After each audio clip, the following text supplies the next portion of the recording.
All right, today we're going to do something really cool.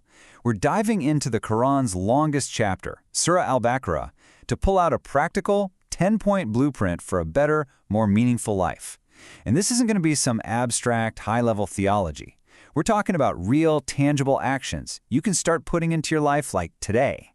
So let's just jump right in. You know, I love this quote from the author of our source material, Tasnim, because it just sets the perfect tone. This is not a lecture. It's a shared journey. We are all exploring these deep, incredible ideas together with one simple goal: to understand them so we can actually live them. And here's our roadmap for this journey. First, we're going to lay the foundation, figuring out what true righteousness really means, beyond just going through the motions. Then, we'll get into the nitty-gritty of building a solid inner character. From there, we'll see how spiritual laws aren't just a bunch of rules, but actually tools for a deeper connection. After that, we'll see how all this applies to the heart of our society, the family, before we tie it all together into a personal blueprint that you can actually use. Okay, let's jump right into part one.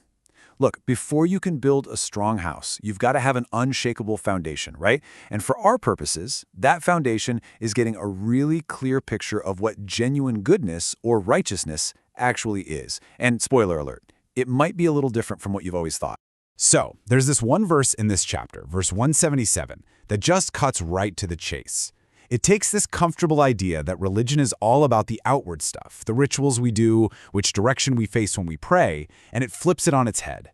The Quran is basically saying, nope, that's not it. That's not enough. True faith has to be deeper. It has to show up in how you live your life. And to explain this deeper kind of faith, the Quran gives us this amazing, powerful word, bir. Now, what's so cool about bir is that it's holistic. It's not just one thing. Think of it like a recipe with a bunch of essential ingredients. It's having the right beliefs, for sure. But it's also about sacrificing your wealth for others, doing the rituals, having total integrity in your social life, and having the emotional strength to get through tough times. It's the whole package. So you can basically think of these 5 things as the key ingredients or the pillars holding up this whole idea of a righteous character. Every single one is crucial. It starts with what's inside, your belief, and flows all the way to your outward actions, like how you handle your money, how you keep your promises, and even how you handle stress. It's a complete system for being a good person. And this brings us to our very first lesson. And it's a big one. Here it is. Our worship, our prayer, our fasting, it's all supposed to be like a factory that produces good character. So if our prayers aren't making us kinder, more honest, or more patient, then we're missing the whole point. Something's off. The worship itself is fundamentally incomplete. Okay, so what can you actually do about this? 2 things. First, start consciously connecting your worship with your manners. If you finish praying and then find yourself being rude to someone, see that as a red flag. It means the prayer's job isn't finished yet. Second, try this, a weekly self-audit. Seriously, just once a week, grade yourself on a scale of 1 to 10 on those 5 metrics. How is my social integrity, my emotional resilience? This little check-in can absolutely be a game changer. All right, let's move on to our next section. We've laid the foundation with bir, and now we're going to see how we can use it to actually build our inner character. This is where these principles get really personal, shaping who we are when nobody's watching and how we deal with the world. Our third lesson is about something we deal with every single day, honoring contracts. And I'm not just talking about big, scary legal documents. Promising a friend you'll call them back, that's a contract. Telling your kids you'll play with them after work, that's a contract. Being on time for a meeting, you guessed it, a contract. Fulfilling these small, everyday promises, that's the bedrock of integrity. It's how trust is built, one small promise at a time. And the action steps here.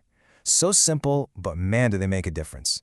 First, just start treating punctuality like a big deal. Because it is. When you're on time, you're keeping a promise. Second, with any agreement you make, be meticulous. Your word has to be your bond. Living that way is a core part of having a righteous character. And this brings us to our 10th lesson, which is this powerful idea that kind of ties our whole character together, private God consciousness. It's about integrity when no one else is in the room. This verse is such a powerful reminder. It's basically asking us to act as if God is the silent third person in the room with us, watching our private dealings. Seriously, think about it. How would that change our private conversations, our business deals, even our thoughts? It changes everything.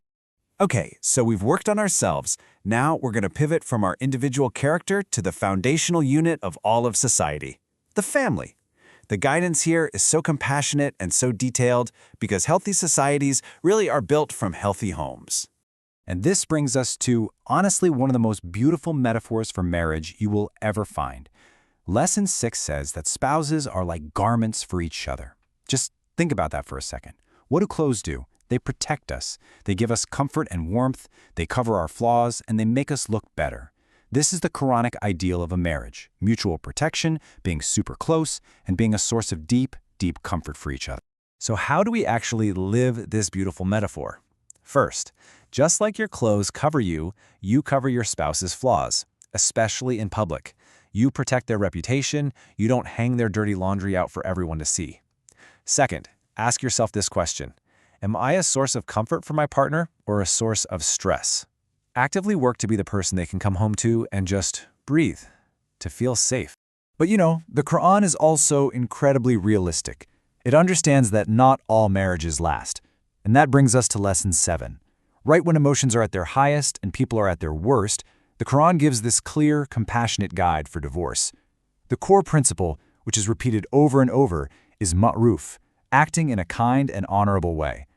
The choice on this slide is so clear. Either stay together with kindness or you separate with kindness. There's no third option for bitterness or cruelty. And the action steps for this incredibly tough process, they couldn't be more important. First, and this is non-negotiable, you protect the children. They are never to be used as weapons or be forced to listen to you tear down their other parent. Second, you settle finances fairly. It can be so tempting to use money to punish your ex, but that is a direct violation of this principle of separating with kindness. All right, let's move into our fourth section. We've talked about character, we've talked about family. Now we're going to look at spiritual laws like fasting and prayer.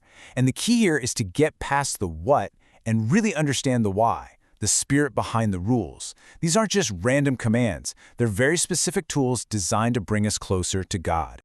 Take lesson 4, for example. We usually call Ramadan the month of fasting, right?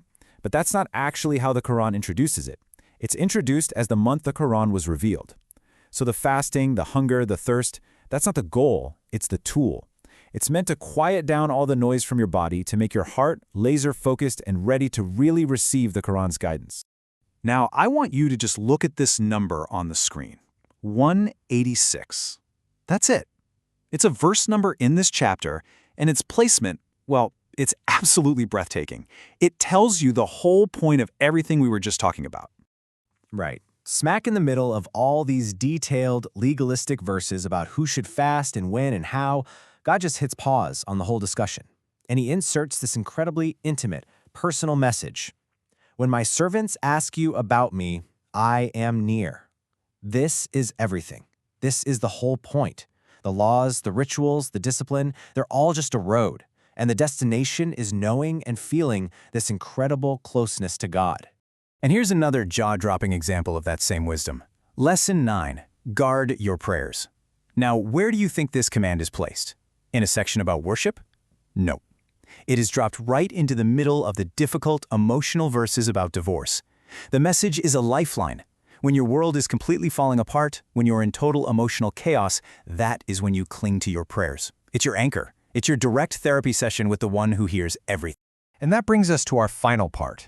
We've gone all the way from our inner character to family to our spiritual connection.